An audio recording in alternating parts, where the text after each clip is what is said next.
Я не могу судить, я, в общем-то, русская, и у меня, в общем, другие проблемы.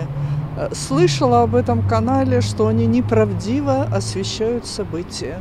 Если это так происходит, то в действительности лицензии их нужно лишить. Ну, я вообще наблюдал за этим вопросом. Но думаю, надо в деталях разбираться, чтобы знать. Не думаю, что это хорошо. Канал есть канал.